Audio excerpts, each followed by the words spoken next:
In my other videos you will see a double version of the Sunray shadow. That tends to be the version I fish when I'm fishing the smaller sunrays, and that would be from 2 inches and down. Anything above that I tend to fish them on tubes. It's just a personal preference, and I then fish them, I fish them basically as long as the materials allow. So actually I do fish sunrays that they're a good 8 inches long. That may seem a little bit excessive, may seem like a pike fly to some, but trust me, they work. They work on, it's one of my top producing flies down on the Rio Grande in Argentina, for example, on the sea trout. But closer to home, you think it's a crazy long fly, but actually it's a really light fly, so it's really easy to cast in the first place. But if you talk about the food items of the fish at sea, if you talk about sand eels, launch sand eels, those items are many of them 8 inches and even more. Small mackerel. There's so many different food items that 8 inches is really nothing for the fish, especially really streamlined items. So don't be afraid of fishing the much longer flies, especially if you're fishing through a falling flood. You see people fishing huge rapalas like 10-12 centimeters plus. And you hook school sea trout. You hook a 1 pound school sea trout on a 12 inch rapala. 12 centimeter rapala. So yeah, a big sand eel imitation, big or whatever, from a sunray, a big sunray, a fish will intercept quite easily. So there's a couple of different schools of thought of why they take these, especially the bigger sunrays. One is that essentially, yeah, sure, it's a sand eel, it's a launch, whatever. Another thing is from a it's actually a defensive take towards the fly, thinking that it's a lamprey. So rather than the lamprey actually coming latched onto the fish, they want to clear that lamprey away, which kind of makes sense as well. And especially down, for example, on the Rio Grande, you think you'd be just stripping these things all the time, but no, a lot of the time you're actually fishing them dead drift. So you're fishing huge sunrays dead drift, and I think it's that kind of hovering over the fish, and especially then I think the lamprey argument comes more to fruition at that stage. Kind of, oh, is that lamprey going to try and attach itself onto me? I better clear it out the way. So even hitched. A hitched one of these hitched works really well. But yeah, it's a pattern to take abroad. I've also fished these huge sunrays on the likes of the Bonaventure for Atlantic salmon, worked well. So it does travel well, but don't be afraid of using it back home, especially on a falling flood. Pull it out of the deep pockets, the runs, whatever. Strip it back, and yeah, it can work really, really, really well. So in the vise, I've got just a plastic tube, just nothing. Just a plastic Vineyard slipstream tube. This is actually a 2-inch version.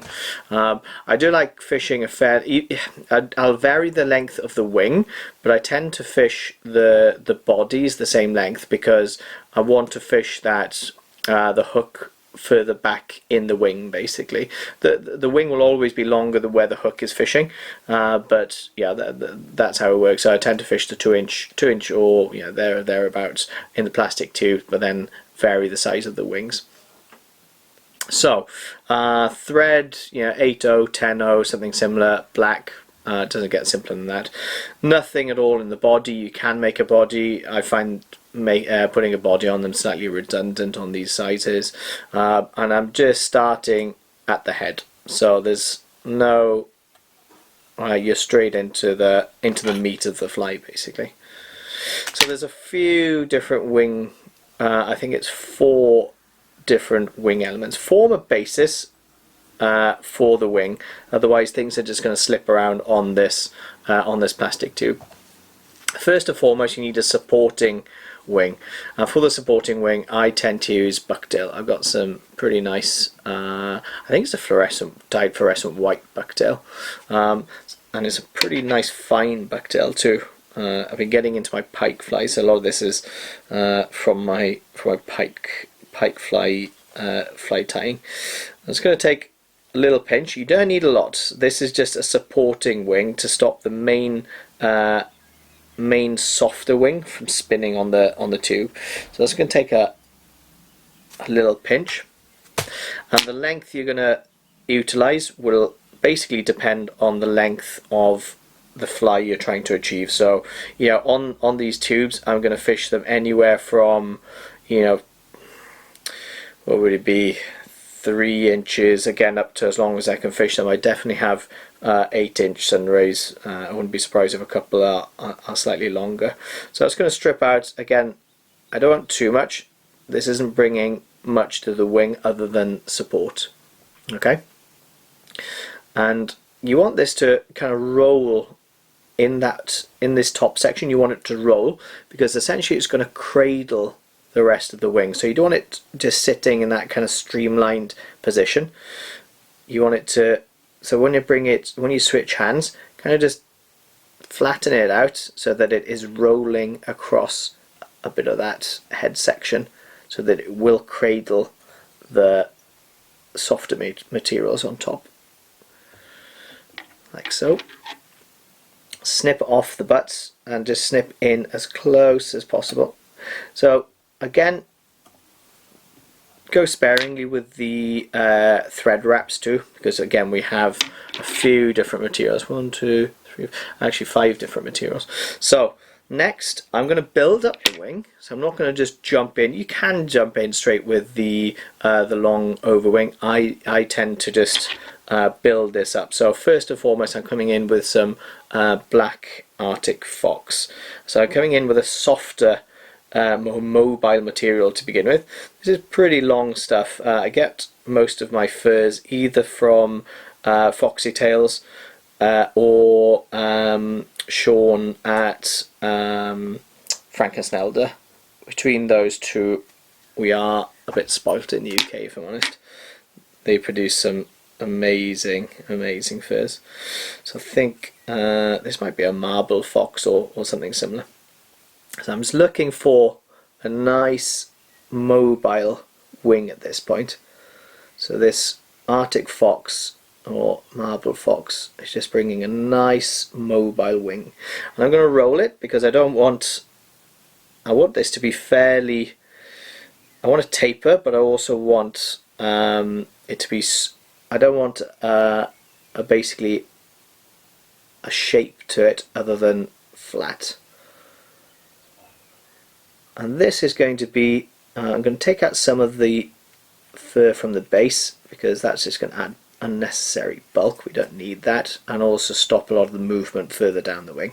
So that's really nice there. So what we try and do with this wing is around the same length as the white wing, if not slightly longer. We're not going to go, again, this isn't the main black wing. This is just I'm just building that wing up slowly.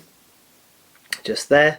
What you can actually do as well if you wanted to is just tie it in there, so then you haven't got the butts to deal with. So just tie it in there. Looks like I've just missed that actually, so I will need to tidy that up slightly. Just roll that together. I'm just going to go around and just snip a bit of that. The base of the marble or Arctic fox,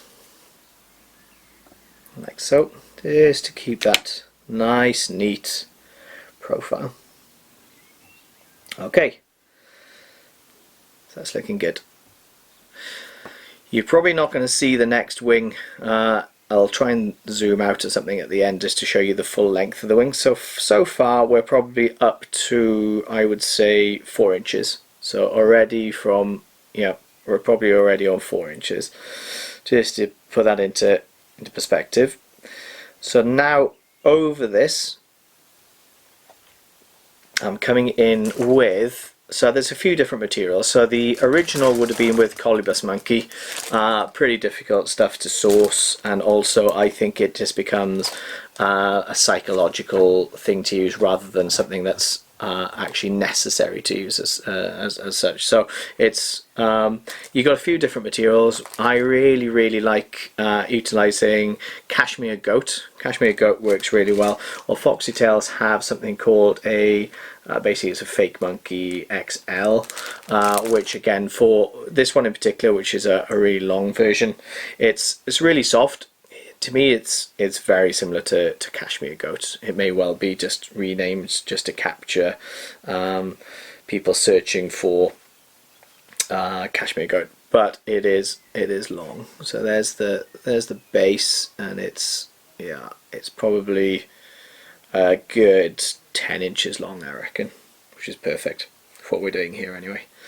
So take a decent pinch. Don't go crazy. We're looking for movement rather than bulk, and this stuff doesn't really collapse, same as Cashmere Goat. It doesn't really collapse in the water, so it's what you put on is pretty much what you end up with, so you don't need, not like Arctic Fox or Marabou or something like that, which basically collapses into almost nothing when it gets wet. So bring this up and over. Again, you can't see, it's so far out of shot, you can't see the overall length. Probably on 8 inches or so. What I'm going to do, so everything needs to go perfectly aligned on top here. So everything needs to just run down the center of the fly. And as per the base, the bucktail, I don't want this just kind of sitting in one spot. I actually want this rolling over that wing.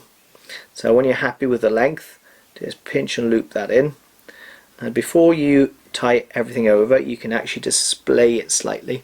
So I'm just, hopefully that doesn't just pop off here now, but yeah, you should see that just rolling over the entire wing. Then when you're happy, bring in your binding turns, like so.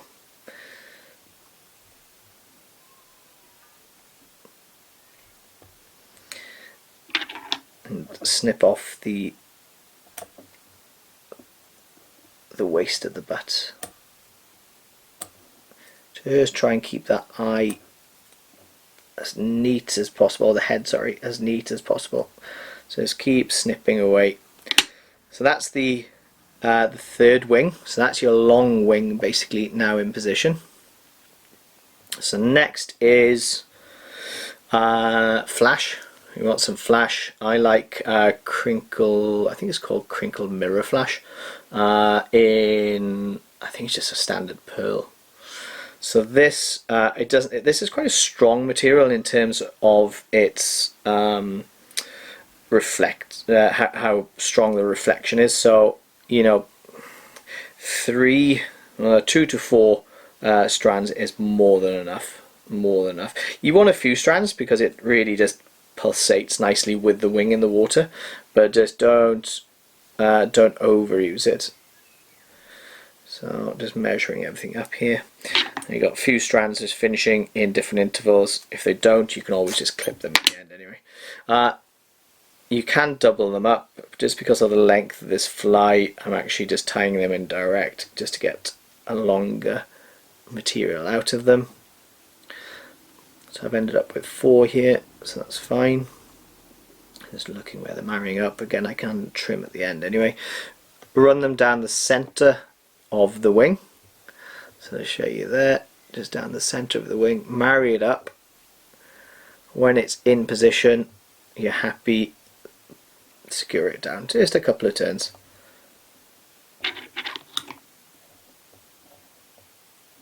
Snip off the butts.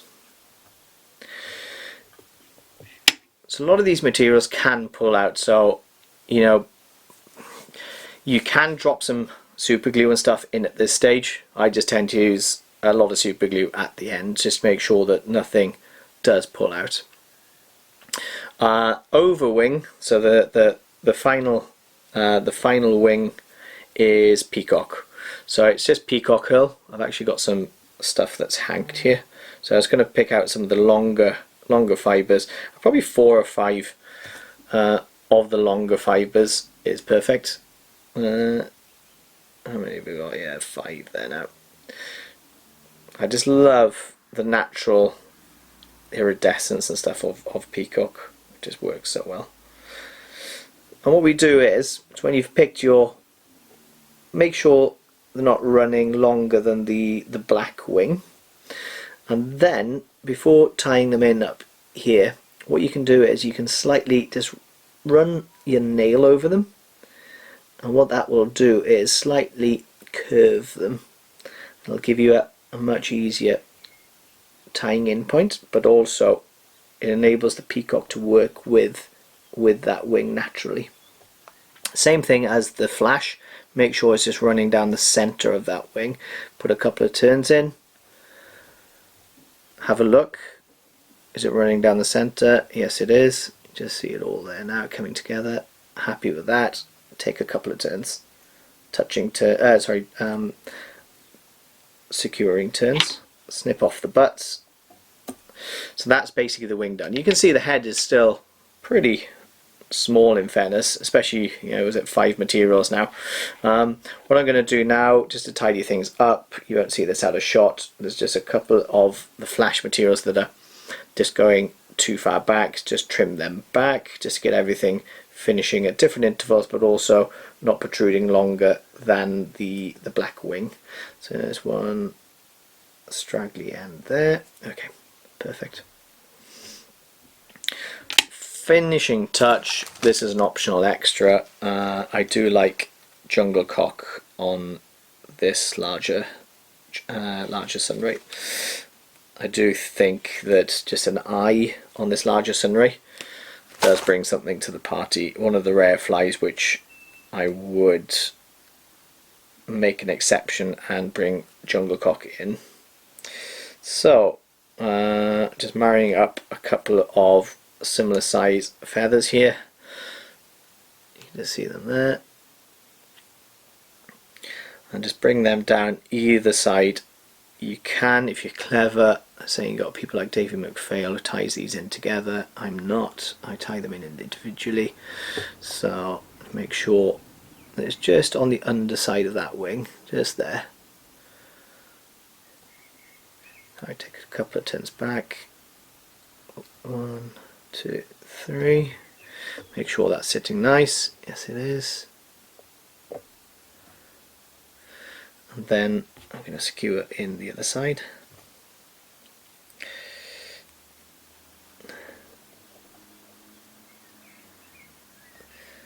Take one turn back. There you go.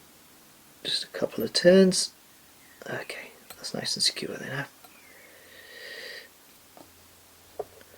What we then do is, just to secure those jungle cock, we fold the stems back over the fly. Just fold them back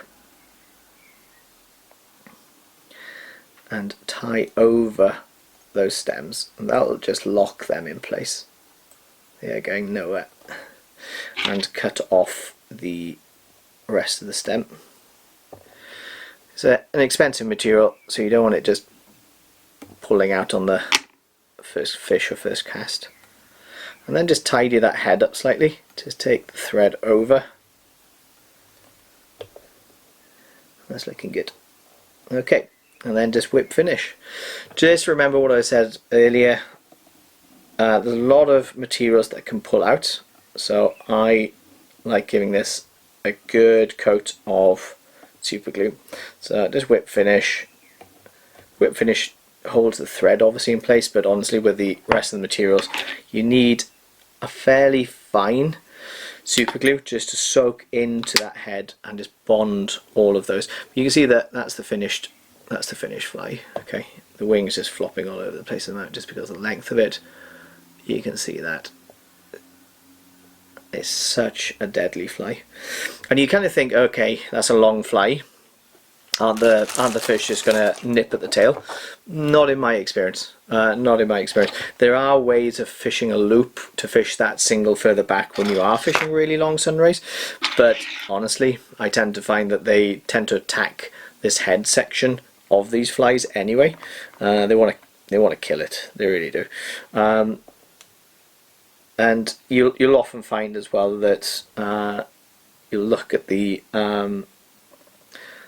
tube itself and you'll see the damage on the plastic tube. You'll see all the teeth marks, and you'll soon be able to tell where those fish are hitting, and in my experience again they do really hit that head section.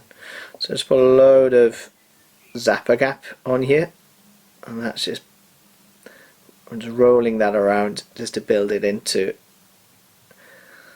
all of those different elements that we've put into that wing. Again, there's a lot of different material, so I don't want this fly just falling to bits on the first cast. You want these to be robust and covering a few fish. So that's the fly done. It's a relatively straightforward fly. The main danger is getting too carried away with each element of the wing and just putting too much of one element in. But if you don't, you get a nice streamlined fly, which is really easy to cast even though it's very long, and is just a great fish catcher. What I'm going to try and do now is slide the vise over so you can actually see the full length of this. So it's keep going back, keep going back, keep going back, keep going back. So it's all the way back here. And you can see all of these ends just finishing back here, the flash, the peacock and the black wing. So it just tapers back into a super mobile fly.